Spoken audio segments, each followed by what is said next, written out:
노래 잘 부르시죠? 좋아하는 노래 혹시 바램이라는 노래 들어보셨습니까? 네. 노사연이 부르는 바램. 그렇죠? 다들 많이 들어보시고 좋아하시는 분들도 많을 텐데 저도 그 노래가 참 좋더라고요. 나이가 들어서 그런가요? 네. 근데 그 노래 가사를 보면 좋아요. 진짜 가사가 너무 은혜스럽지 않습니까? 은혜. 근데 그 마지막 맨 마지막에 이런 가사가 있어요. 우리는 늙어가는 게 아니라 익어가는 겁니다. 네. 어떻게 동의하십니까? 아멘. 네. 아멘 하시네요. 네. 네. 우리는 늙어가는 게 아니라 익어가는 겁니다. 얼마나 좋은 말입니까? 얼마나 좋은 말입니까? 늙어가는 것은 익어가는 거예요. 사실 나이 든다는 거 그게 무슨 표현이에요? 늙어가는 거지만 익어간다 이렇게 말하니까 얼마나 좋습니까? 늙어가는 것은 사실 자연스러운 것이고 또 당연한 것이고 또 한편으로는 늙는다는 것이 어떻게 보면 좋은 것이기도 합니다. 그러니까 이렇게 익어간다 표현하지 않겠습니까? 하지만 정말 사람들이 늙는 것을 좋아할까요? 좋아하는 사람 있습니까? 그러지 않죠. 다들 늙는 것을 싫어합니다. 또 두려워하죠. 왜 두려워하겠습니까? 늙으면 건강이 잃고 또 점점 사라지는 것 같고 점점 죽음에 가까워지니까요. 또 늙으면 아무것도 할 수 없는 쓸모없는 존재가 될 것 같은 생각에 우리는 늙는다는 것을 굉장히 두려워합니다. 그래서 어떻게든 안 늙으려고 약도 먹고 어떤 사람들은 수술도 하고 끊임없이 운동하면서 안 늙으려고 얼마나 애를 많이 씁니까? 하지만 그런다고 늙지 않습니까? 아니죠. 다 늙습니다. 누구도 시간의 흐름을 멈추거나 거꾸로 흐르게 할 수 없습니다. 어떤 사람도 늙지 않는 사람이 없고 사람은 누구나 다 늙게 되어 있습니다. 그런데 이렇게 늙는다고 정말 모든 것을 잃게 되는 걸까요? 아무것도 할 수 없는 쓸모없는 존재가 되는 걸까요? 오늘 말씀에 등장하는 다윗이 등장하죠. 우리가 다윗 그러면 주로 어떤 모습의 다윗을 생각하십니까? 젊고 용모가 아름답고 막 전쟁은 여기저기 뛰어다니면서 사람들을 무찌르고 승리하게 하는 그런 능력 있는 젊은 그런 다윗을 생각하기 쉽습니다.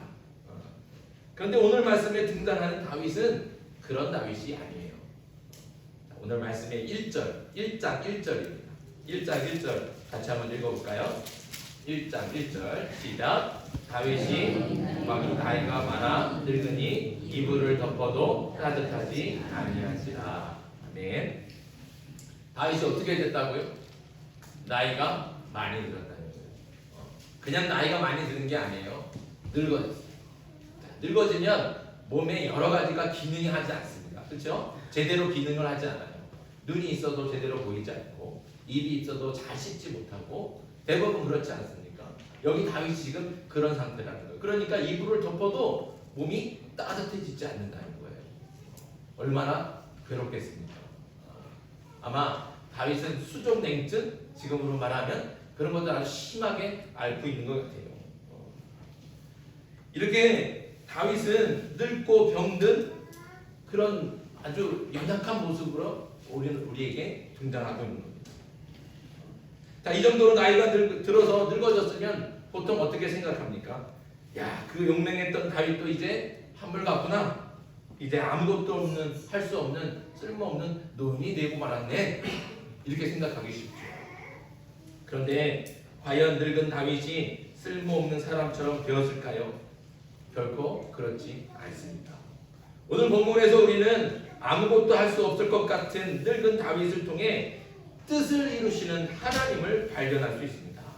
그것을 발견하기 위해서 오늘 우리가 읽은 22절부터 31절 말씀뿐만 아니라 1장 전체 아니면 이 문맥의 흐름을 우리 역사적인 배경을 조금 알 필요가 있습니다.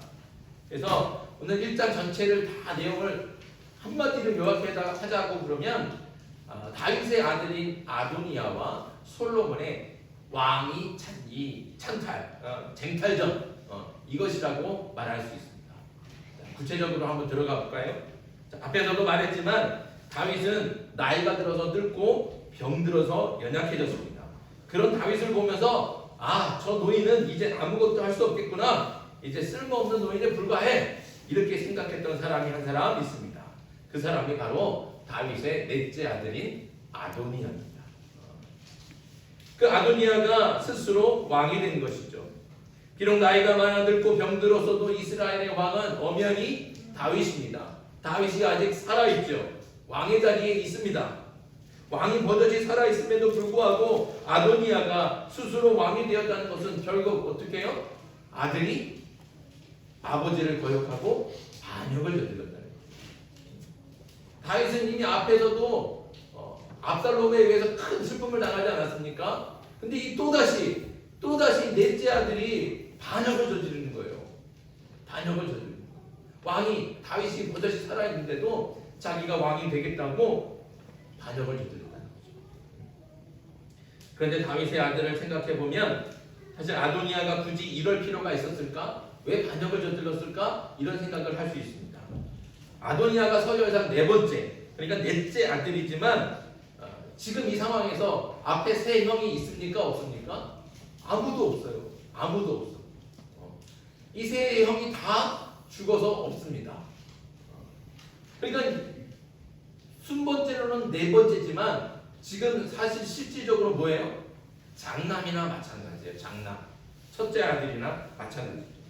이 말은 곧 왕위를 물려받을 수 있는 제1순위가 바로 아도니아라는 겁니다. 게다가 아도니아는 보통 아들이 아니었습니다. 자, 오늘 1장 6절 말씀 보겠습니다. 1장 6절. 1장 6절도 같이 한번 읽겠습니다. 시작. 그는 압살롬 다음에 태어난 자요 용모가 심히 준수한 자라. 그의 아버지가 내가 어찌하여 그리하였느냐고 하는 말로 한 번도 그를 섭섭하게 한 일이 없었더라. 아멘. 이 아도니아라고 하는 사람은 오늘 6절 말씀이 가르쳐주는 대로 외모가 굉장히 출중한 사람이에요.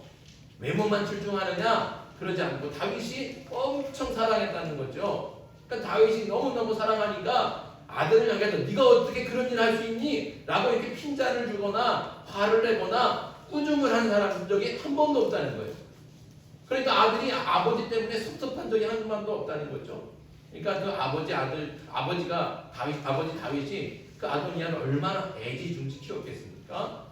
하고 싶은 건 다 밀어주고 갖고 싶은 건 다 사주고 다 원하는 대로 해주는 거예요. 그러니까 아들이 섭섭한 게 하나도 없다는 거죠. 그럴 정도면 다윗이 그만큼 아도니아를 사랑했다는 거죠. 그만큼 사랑했다는 것은 또 아도니아가 그만한 능력과 자질이 있다는 거예요. 여러 면에서 아도니아는 그야말로 실세 중의 실세입니다. 그는 가만히 있어도 자연스럽게 왕이 될 수 있는 위치에 있었던 거죠. 그런데 아도니아는 왜 스스로 왕이 되려고 했던 걸까요? 왜 그렇게 성급하게 행동했을까요? 가만히 있으면 앞에 아무도 없어서 첫째 형도 없고 둘째 형도 없고 셋째 형도 없어요. 이제 아도니아밖에 없는 거예요. 다윗이 또 그만큼 사랑하잖아요. 그냥 가만히 있으면 자연스럽게 왕이 될 수 있을 텐데 왜 아도니아는 성급하게 아버지를 반역하고 있을까요? 그 이유는 다윗이 자신의 왕위를 아도니아가 아닌 솔로몬에게 주겠노라고 이미 약속했기 때문에 그렇습니다. 사실 솔로몬이 대를 이어서 왕이 될 것이라는 결정은 다윗의 결정이 아니라 하나님의 결정이고 하나님의 약속이었습니다. 그리고 다윗은 하나님의 말씀을 따라서 자신의 뒤를 이을 왕으로 솔로몬을 벌써부터 결정해 두고 있었던 것이죠. 그러니 실질적인 장남인 아도니아가 어떻게 조급해지지 않을 수 있겠습니까? 아도니아는 다윗의 뒤를 이을 왕은 당연히 자기라고 생각하는 거예요. 왜요? 위에 아무도 없으니까. 장남도 없고 둘째도 없고 셋째도 없고 이제 자기가 장남 역할을 해야 되니까 당연히 이 왕의 자리는 저 아버지가 앉아있는 그 왕자의 자리는 내 것이겠구나. 그렇게 생각하는 거예요. 당연히 내 거라고. 그런데 그렇게 당연할 거라고 생각하는 그 자리를 가만 놔두고 동생한테 뺏기게 되는 거예요. 그렇다고 강력한 왕권을 가진 다윗을 함부로 거역할 수가 없었습니다. 그저 속만 태우고 그냥 아도니아는 안절부절하지 못하고 있었던 거죠. 그런데 그런 아도니아에게 기회가 왔습니다. 이제 아버지 다윗이 늙고 병들었다는 거죠. 아도니아가 생각하기에 늙은 아버지가 더 이상 아무것도 할 수 없을 것이라고 생각했습니다. 왜요? 이제는 이불을 덮어도 몸을 뜨겁게 할 수 없는, 몸에 기는 아무것도 할 수 없는 그런 그냥 쓸모없는 노인처럼 앉아있는 거예요. 누워있는 거예요. 그러니까 아도니아가 이제 우리 아버지는 힘이 다 빠졌네. 아무것도 못해. 이제 이 기회다 라고 생각하는 겁니다. 그래서 아버지를 반역하여 스스로 왕이 되었습니다. 그의 반역은 성공하는 것처럼 보였습니다. 왜냐하면 그를 돕는 사람들이 너무나 대단한 사람들이 함께 했기 때문입니다.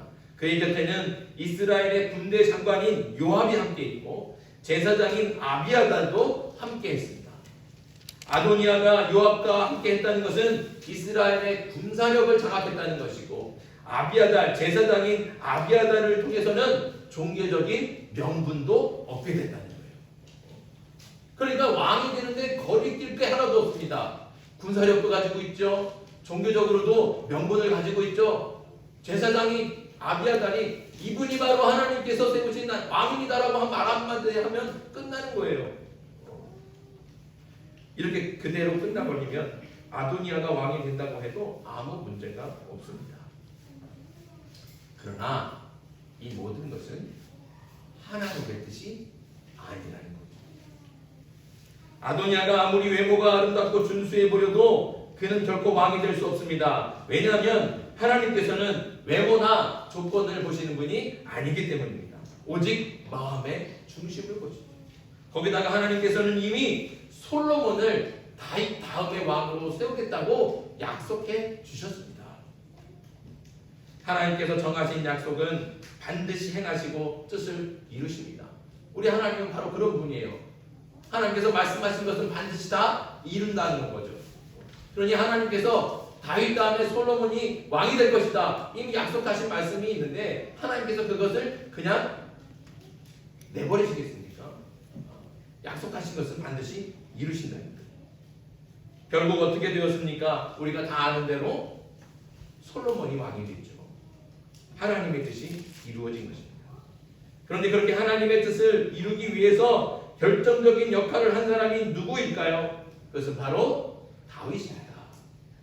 하나님께서는 당신의 뜻을 이루기 위해서 쓸모없어 보이는 늙은 다윗을, 그 다윗을 통해서 일하시고 역사하셨습니다. 자, 그럼 어떻게 하나님께서 그 뜻을 이루셨을까요? 오늘은 세 가지를 함께 보려고 합니다. 첫째는 하나님께서는 그 뜻을 이루시기 위해서 가장 먼저 약속을 기억하게 하셨습니다.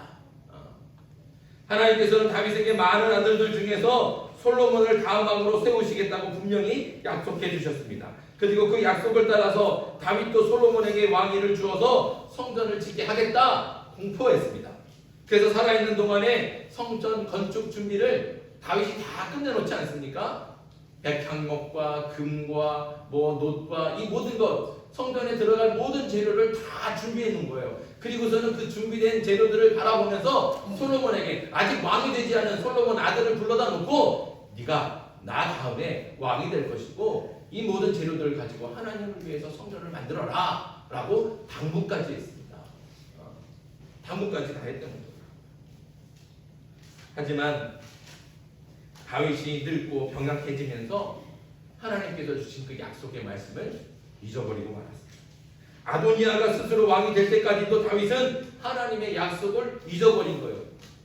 그러니까 자기가 미문이 연약해지고 힘이 없어졌으면 그 전에 이미 다윗 솔로몬에게 자기 왕의 자리를 물려줬어야 되는데, 그래야 이런 사단이 안 일어날 텐데 그 약속을 잊어버리고 그냥 세워라 내워라 세월이 그렇게 흘러버리고 말았다는 거예요. 그리고 나서 아도니아가 그렇게 늙고 아무 힘 없어진 다윗을 반역하고 스스로 왕이 되는 혼란을 만들고 있는 겁니다.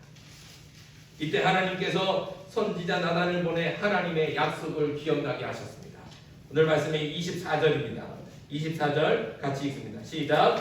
이르되 내 주 왕께서 이르시기를 아도니아가 나를 이어 왕이 되어 내 왕위에 앉으라 하셨나이까. 아멘. 이게 무슨 말입니까? 나단이 늙어서 자기 몸 하나도 뜨뜻하게 못하는 그런 연약한 다윗을 찾아가서 말하는 거예요. 왕이시여, 당신이 아도니아를 다음 왕으로 지정하신 겁니까? 마치 추궁하는 것처럼 물어. 이게 다 몰라서 이렇게 얘기하는 걸까요? 아니요, 나단이 알고 있는 거예요. 나단은 다 알지만 다윗에게 하나님께서 주신 약속을 기억하게 하려고 충격을 주는 겁니다. 그때서야 다윗은 정신을 차리고 잊어버렸던 하나님의 약속을 기억했습니다. 그리고 상황이 잘못 돌아가고 있다는 것도 깨닫게 되었습니다. 이렇게 사람은 연약하고 또 부족해서 늘 믿음만큼 살아내질 못합니다. 믿음의 조상 아브라함도 하나님께서 아들을 주시겠다고 약속하셨지만 그 약속을 제대로 믿지 않고 어떻게 해요? 자꾸 약속을 잊어버리는 거예요. 하나님께서는 아브라함을 맨 처음 부르실 때 내가 너로 큰 민족을 이루고 내게 복을 주어 내 이름을 창대하게 하리라 이렇게 분명히 약속해 주셨습니다. 그런데 시간이 흘러가요. 아무리 기다려도 아내인 사라에게 아기가 생기지 않는 겁니다. 그러고 나니까 어느덧 하나님께서 주신 약속을 잊어버렸어요. 그렇게 하나님이 주신 약속을 잊어버리곤 아브라함이 하나님께 이렇게 기도합니다. 하나님, 제가 자식이 없으니까 제 종인 다메섹 엘리에셀을 다음 상속자로 삼겠습니다. 그러니 이 사람을 잘되게 해주십시오. 약속을 까맣게 잊어버려요. 하나님께서 뭐라고 약속하셨습니까? 내가 너에게 아들을 주겠다. 너의 후손을 많게 해주겠다. 분명히 약속해 주셨는데 아브라함이 그 약속을 잊어버리고 내 다음 상속자는 이 우리 종인데 이 종이 잘되게 해주십시오. 이렇게 기도한다는 거예요.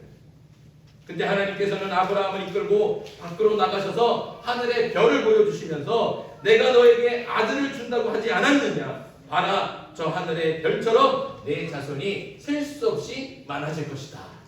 이렇게 다시 한번 하나님의 약속을 기억나도록 되새기도록 말씀해 주셨어요. 그리고 또 시간이 흘렀어요. 그래도 아이가 생기지 않았습니다. 그러니까 또 아브라함은 하나님의 약속을 잊어버리는 거예요. 그래서 사라가 자신의 요정인 비라를 아브라함에게 첩으로 주고 그 비라를 통해서 아들 이스마엘을 낳았던 겁니다. 그리고 이스마엘이 13살이 되고 아브라함이 99살이 되었을 때 하나님께서는 할례를 해라 명하셨습니다. 그때 아브라함은 속으로 생각했어요. 내가 이미 99세고 사라도 90살이 넘었는데 무슨 아들이 생기겠는가? 이렇게 생각하면서 하나님께 이렇게 기도해요. 하나님, 이제 사라의 몸에서 아들은 안 될 것 같습니다.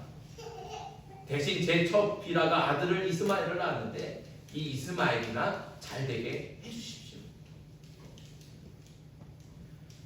그러니까 아브라함은 하나님의 약속을 자꾸 잊어버리는 거예요. 잊어버려요. 하나님께서 분명히 아들을 주겠다, 내 자손을 많게 해주겠다 약속해 주셨는데 아브라함은 자꾸 잊어버리는 거예요. 그러니까 하나님께서는 또 아브라함에게 말씀하세요. 무슨 소리냐? 내 아내 사라가 아들을 낳을 것이다. 그 아들의 이름을 이삭이라고 해라. 이제는 하나님께서 다시 한번 약속의 말씀을 주시면서 그 말씀을 기억하라고 말씀하시면서 이제는 나의 아직 낳지도 않은 아들의 이름까지 지어주셨어요. 이렇게 시간이 흐르고 또 늙어서 더 이상 아이를 낳을 수 없다고, 그리고 아무것도 할 수 없다고 그렇게 쓸모없는 사람처럼 여겨질 때마다 하나님께서는 아브라함에게 하나님의 약속을 기억나도록 되새기게 해주신 겁니다. 결국 어떻게 되었습니까? 나이가 100살이 된 아브라함과 생리도 끊겨서 아이를 임신할 수 없던 사라에게서 아들 이삭이 태어났습니다. 하나님의 약속이 이루어집니다. 다윗도 늙고 약해지니까 하나님의 약속을 잊어버렸습니다. 약속을 잊어버리니까 아들이 반란을 일으키는 큰 혼란이 찾아왔습니다. 우리도 마찬가지죠. 하나님의 약속을 잊어버리고 믿음대로 살지 못해서 때때로 스스로 혼란과 고통 속으로 들어갈 때가 있지 않습니까? 하나님의 약속을 믿고 있으면, 흔들리지 않으면 혼란이 아니라 정말로 주님께서 주신 약속을 붙들고 믿음 가운데 승리하며 살아갈 텐데 그 약속을 잊어버리니까 자꾸 혼란을 스스로 불러일으키는 거예요. 스스로 고난의 불두덩이로 들어간다는 거죠. 그렇게 고난을 겪고 시련을 당할 때가 있지 않습니까? 그러나 하나님은 그런 우리를 그냥 내버려 두지 않습니다. 반드시 약속하신 것을 지키시기 위해서 우리에게 그때그때마다 하나님께서 주신 약속을 기억하게 하신다는 거죠. 왜냐하면 하나님의 약속은 결코 변함이 없기 때문입니다. 힘들고 어려울 때마다 하나님께서 함께 하시겠다고 약속하셨습니다. 하나님께서 끝까지 지켜주시겠다고 하나님께서는 누누이 약속하셨습니다. 우리를 결코 버리지 않으시고 반드시 구원하시겠다고 말씀하시는 거예요. 우리 하나님께서는 어떻게 약속하십니까? 우리를 지키기 위해 졸지도 않고 주무시지도 않는다는 거예요.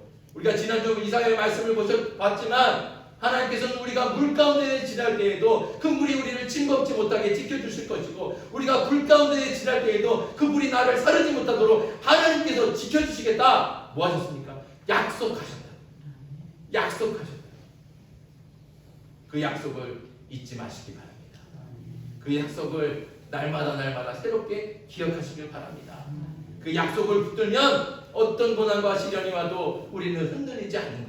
그러나 우리가 그 약속을 잊어버리니까 조금만 고난이 와도, 조금만 시련을 만나도 흔들리고 넘어지고 혼란과 고통 속에서 힘들어하는 거예요.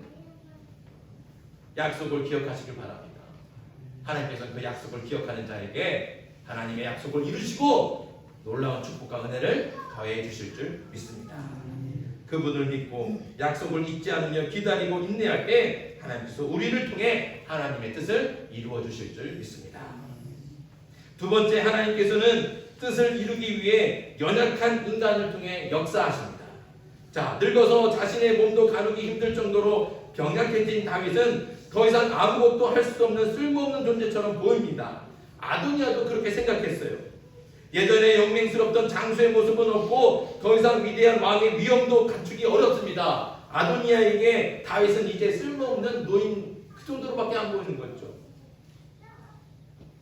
그러니까 아도니아는 그 아버지를 무시하고 그를 밟고 그의 머리 위에 올라서려고 하는 겁니다.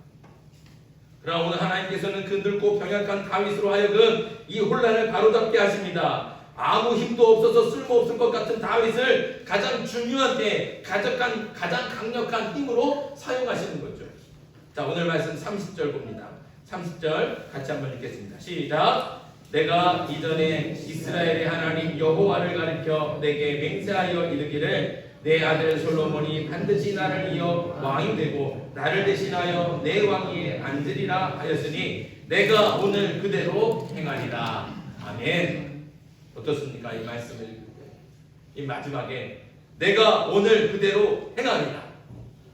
다윗에게서 강한 의지와 굳센 믿음이 느껴지지 않습니까? 자신의 몸 하나도 뜨뜻하게 하지 못하는 그 병약한, 다 나이가 많이 들어서 늙어 빠진, 그래서 그렇게 힘없이 누워있는 다윗이 하나님의 약속을 기억하고 일어서는 거예요. 일어서는 거죠. 그 늙고 나약한 몸을 일으켜 혼란을 바로잡아 하나님의 뜻을 이루게 하는, 하나님께서 그렇게 힘을 주신다. 세상에 쓸모없는 것은 아무것도 없습니다. 생각해보세요. 세상에 젊은 사람들만 필요했다면 하나님께서 우리를 왜 늙게 하시겠습니까? 늙는다는 것은 하나님께서 창조하신 섭리 가운데 하나입니다. 하나님의 섭리 중에 필요 없는 것, 쓸모없는 것은 하나도 없습니다. 모두가 의미 있고 모두가 필요한 것이죠. 목적이 있다는 거죠. 이것을 알지 못하고 늙었다는 이유로 자신을 쓸모없는 사람이라고 스스로 생각하고 인생을 포기하는 것은 하나님의 뜻을 거역하는 것이나 마찬가지입니다. 쓸모없는 인생, 필요 없는 사람은 없습니다. 다만 스스로 인생을 쓸모없게 만드는 사람만 있을 뿐이죠.